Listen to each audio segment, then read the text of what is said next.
Shri Satheesh Vasant, വിഴിഞ്ഞത്തെ അനന്തുവിൻ്റെ മരണത്തിനിടയാക്കിയ tipper ലോറിയിൽ അമിത ഭാരം തന്നെയായിരുന്നു കയറ്റിയിരുന്നത്. അതുമാത്രമല്ല, ഒരു ചെറിയ നേർത്ത പച്ച തുണി കൊണ്ട് ഇതിങ്ങനെ മുകൾ ഭാഗത്ത് ഇട്ടിരുന്നു. ദൃക്സാക്ഷികൾ പറയുന്നത് അങ്ങനെയാണ്. അതായത് ഒരു അമിത വേഗത്തിൽ പോകുമ്പോൾ തന്നെ ഈ കല്ലുകൾ തെറിച്ച് വീഴാനുള്ള സാധ്യതയുണ്ട്. ആ രീതിയിലായിരുന്നു ഇതിൽ ഭാരം കയറ്റിയിരുന്നത് എന്നുള്ളതാണ്. അപ്പോൾ കൃത്യമായ നിയമലംഘനമാണ് എന്ന് ലോഡ് ചെയ്തവർക്കും അറിയാം, ഡ്രൈവർക്കും അറിയാം. എന്നിട്ടും ഇത് നേരത്തെ പറഞ്ഞതുപോലെ അമിത വേഗതയിൽ തന്നെ ഇവരിങ്ങനെ ചീറിപ്പായുകയാണ്. ഇവിടെ ഡ്രൈവർക്ക് കൃത്യമായ അവബോധം വേണം ഈ കാര്യത്തിൽ. അതുമാത്രമല്ല, ഏതെങ്കിലും രീതിയിലുള്ള പാളിച്ച ഉണ്ടാകുകയാണെങ്കിൽ നിയമ നടപടികൾ വളരെ പെട്ടെന്ന് തന്നെ ഉണ്ടാകും. അതിൽ നിന്ന് രക്ഷപ്പെടാൻ സാധിക്കുകയില്ല എന്നുള്ള കൃത്യമായ നിയമത്തിൻ്റെ ഇടപെടലും വേണം. ഇവിടെ പക്ഷേ ഏതാണ് അനാസ്ഥയായി അല്ലെങ്കിൽ മാറി നിൽക്കുന്നത് എന്നാണ് താങ്കൾ കരുതുന്നത്? നോക്കൂ രോഹിണി, ഇതിൽ ഒന്ന് രണ്ട് കാര്യം നമുക്ക് ശ്രദ്ധിച്ച് തന്നെ പോകണം. അതുപോലെ തന്നെ നമ്മളെ രാഷ്ട്രീയക്കാരെന്നാണ് ഭരണാധികാരികൾ ഇത് കർശന നിലവാരം. ഒന്നെന്ന് പറയുന്നത് ഈ ട്രിപ്പറിൽ ഈ സ്പീഡ് ഗവർണർ ഘടിപ്പിച്ചിട്ടുണ്ടോ എന്ന് അറിഞ്ഞൂടെ. ഇപ്പം ജോസഫ് സാർ പറഞ്ഞാൽ അതിന് കിലോമീറ്റർ, ഇപ്പം 40 കിലോമീറ്റർ അല്ലെങ്കിൽ 50 കിലോമീറ്റർ സ്പീഡിലേ പോവാവൂ. ഇല്ലെങ്കിൽ അതിന് ശക്തമായ നടപടി സ്വീകരിക്കണം. ഞാൻ പറയുന്നത് തന്നെ അത് സ്പീഡ് ഗവർണർ ഘടിപ്പിച്ചിരിക്കണം.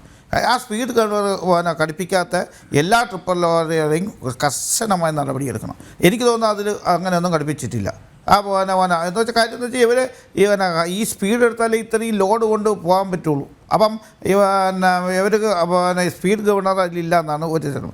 രണ്ടെന്ന് പറയുന്നത് നമ്മളെ ഫൈൻ. ഇവർക്ക് നേരത്തെ നമ്മളെ ഡെപ്യൂട്ടി കമ്മീഷണറും ജോസഫ് സാറും ഒക്കെ പറഞ്ഞിട്ട് നമുക്കിത്രയൊക്കെ ഉള്ളൂ. നമ്മൾ ഒരു കൂടിപ്പോയാൽ മനഃപൂർവ്വമില്ലാത്ത ഒരു നരഹത്യ ചാർത്തി അദ്ദേഹത്തിനെ വിടുന്നു. ഇപ്പം നേരത്തെ പറഞ്ഞാൽ ഈ വണ്ടി എന്ന് പറയുന്നത് ഒരു 25-50 പ്രാവശ്യത്തെ ലംഘനം നടത്തിയിട്ടുണ്ടെന്നാണ് പറയുന്നത്. അപ്പോൾ ഈ ലംഘനം നടത്തിയപ്പോഴത്തേക്ക് പോലീസുകാർക്ക് അറിഞ്ഞൂടെ? ഇദ്ദേഹത്തിൻ്റെ ഈ വണ്ടിയുടെ ഇത് ഡീറ്റെയിൽ എടുക്കുമ്പോൾ തന്നെ കോടതികളിൽ സബ്മിറ്റ് ചെയ്യുമ്പോഴത്തേക്ക് ഇന്ന കാര്യങ്ങളുണ്ടെന്ന് പറഞ്ഞ് കോടതികൾക്ക് അറിഞ്ഞൂടല്ലോ. കോടതികളിൽ പോവുക വരിക എന്നല്ലാതെ കോടതികൾക്ക് അറിഞ്ഞു. കോടതികളിൽ സബ്മിറ്റ് ചെയ്യുമ്പോഴത്തേക്ക് ഇതുപോലെ പറഞ്ഞിരിക്കണം ഇത് ഇന്ന ലംഘനങ്ങൾ നേരത്തെ ചെയ്തിട്ടുണ്ട്. അപ്പോഴത്തേക്ക് കോടതി ഒരിക്കലും ഒരു ജാമ്യം പോലും കൊടുക്കില്ല എന്നാണ് എൻ്റെ ഒരു അറിവ്, എൻ്റെ ഒരു പ്രാക്ടീസിൽ ഞാൻ പറയുന്നത്. കാര്യം അതങ്ങനെയാണെന്ന് കോടതികളിലും അതുപോലെ വളരെ ശ്രദ്ധാലുക്കൾക്കും ജഡ്ജിമാർ ചെയ്തിരുന്നത്. പിന്നെ ഈ ഫൈൻ എന്ന് പറയുന്നത് നിസ്സാര ഫൈനായിട്ടാണ്. എന്ത് ചെയ്താലും എന്നെ രക്ഷപ്പെടുത്താൻ ആളുണ്ടെന്ന് പറഞ്ഞാൽ ഈ പണ്ടാരോ പറഞ്ഞ അടി ചെയ്യും മണ്ണൻ തമ്പി ചെയ്യില്ല എന്ന് പറഞ്ഞാൽ എല്ലാത്തിനും അതിൻ്റേതായ ഫൈൻ വരുമ്പോഴത്തേക്ക് സ്വാഭാവികമായി ഈ എല്ലാവരും ശ്രദ്ധിച്ച് ഒട്ടിക്കോളും. ഇപ്പം നമുക്ക് നിസ്സാരം ഒരു കാര്യം പറയാം. ഈ നമ്മൾ ക്യാമറ വെച്ചിരിക്കുന്ന ജംഗ്ഷനിൽ നിങ്ങൾ നോക്കൂ, നമ്മൾ സിഗ്നൽ ലൈറ്റ് മാറിക്കഴിഞ്ഞാൽ ഉടനെ തന്നെ വണ്ടി നിർത്തും. ഇല്ലാത്ത സിഗ്നൽ സ്ഥലത്ത് നിങ്ങൾ നോക്കി നോക്കൂ, തോന്നിയ പാടാണ്. വേണ്ട, ഒരു പോലീസ് ഒരു തൊപ്പിയും വെച്ചുകൊണ്ട് അദ്ദേഹം നടുക്കിൽ നിന്നാൽ മതി. ഒരാളും അവിടെ നിന്ന് അങ്ങോട്ട് പോവില്ല. ഒരു സിഗ്നല് കണ്ടാൽ അങ്ങോട്ട് ചെയ്യില്ല. നിങ്ങൾ നോക്കി നോക്കൂ. ഇത് മനുഷ്യൻ്റെ ഒരു സ്വഭാവം. ഇത് എല്ലാ സ്ഥലത്തും ഇതുപോലെ തന്നെ. പിന്നെ വേറൊരു കേസ് എന്ന് വെച്ചാൽ നമ്മൾ ട്രിപ്പർ ലോറിയെ മാത്രം കുറ്റം പറഞ്ഞിട്ട് കാര്യമല്ല. നമ്മൾ കീപ്പ് ഡിസ്റ്റൻസ് എന്ന് പറഞ്ഞ സാധനമുണ്ട്. ഇത് എത്ര പേരൊക്കെ അറിയാം? ഒരു വണ്ടി പോകുമ്പോഴത്തേക്കും അത് കീപ്പ് ഡിസ്റ്റൻസ് ഇത്രയും വലിയ ലോറിയുടെ അടുത്ത് ലോഡ് കയറി പോകുമ്പോൾ അതിന് ചേർന്ന് തന്നെ നമ്മളെ വണ്ടികൾ പോവുകയാണ് ഇല്ലേ? നിങ്ങൾ ജോലിയൊന്ന് പഠിച്ചോ. ഞാൻ കണ്ടിട്ടുള്ളത് ഞാൻ പറഞ്ഞില്ലേ, ഇന്നലെ തന്നെ വഞ്ചിയൂർ ഞാൻ പോയപ്പോഴത്തേക്കാണ് ഒരു ഇലക്ട്രിക് വണ്ടി, ആ വണ്ടിക്ക് പോകാനുള്ള സ്ഥലമില്ല, വേറൊരു വണ്ടി വരുന്നുണ്ട്. ഇതിൻ്റെ തൊട്ട് ചേർന്ന് സപ്പോസ് ആ ഡ്രൈവർക്ക് ഒന്ന് റിവേഴ്സ് ഒന്ന് റിവേഴ്സ് എടുക്കണമെന്ന് വിചാരിച്ചാൽ ഈ ബൈക്കിനെ തട്ടി വീഴും. അദ്ദേഹത്തിന് കണ്ടുവിടാം ഈ വണ്ടി അയക്കുന്നത്. ഞാൻ അവരെ വഴക്കം പറഞ്ഞു, ലേഡിയാണ്. ഞാൻ പറഞ്ഞു, എൻ്റെ സഹോദരി ഒന്ന് ബാക്കിലോട്ട് മാറിയില്ലേ? ആ വണ്ടി സപ്പോസ് തിരിച്ചെടുത്താൽ നിങ്ങൾ എന്ത് ചെയ്യും?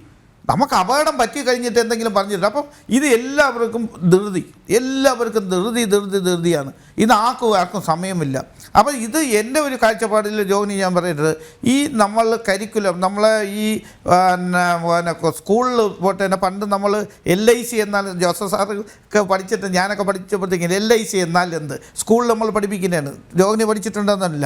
അപ്പോൾ ഇതുപോലെ സ്കൂൾ പാഠപദ്ധതിയിൽ നമ്മൾ ഡ്രൈവിങ്ങിനെ പറ്റിയുള്ള ധാരണ നമ്മൾ കൊണ്ടുതന്നെ. ഇപ്പം പണ്ട് നമ്മളിപ്പോൾ സെക്സ് എഡ്യൂക്കേഷൻ വേണമെന്ന് പറഞ്ഞില്ലേ, നമ്മൾ പറയുന്നുണ്ടല്ലോ കുട്ടികളിൽ പാഠപദ്ധതിയിൽ അത് ഉൾപ്പെടുത്തണം. അതുപോലെ തന്നെ ഇത് മസ്റ്റാണെന്ന്. കാര്യം അനിയന്ത്രണമായി വാഹനങ്ങളായിപ്പോയി, നമ്മളെ കയ്യിൽ നിൽക്കില്ല, ആർക്കും ഒന്നും ചെയ്യാൻ പറ്റാത്ത അവസ്ഥയാണ്. പണ്ട് നിൽക്കുന്ന പോലീസുകാരാണ് ഇപ്പം നമ്മൾ സിറ്റിക്കകത്ത് കാണുന്നത്.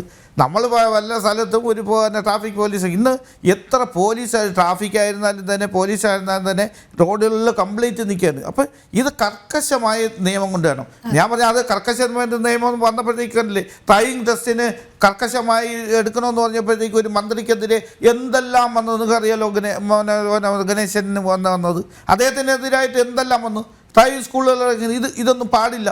ഇതൊക്കെ ഗൾഫിൽ ഇതല്ലേ നടത്തുന്നത്. ഗൾഫ് കൺട്രീസിൽ നടത്താമെങ്കിൽ നമ്മളവിടെ എന്തും നടത്തിക്കൂടാ. ഈ ഡ്രൈവിംഗ് ഞാൻ പറഞ്ഞിട്ട് ഡ്രൈവിംഗ് എന്ന് പറയുന്നത് നമ്മൾ ആസ് യൂഷ്വൽ നമ്മളൊരു ജീവൻ പൊലിയുന്നതാണ്.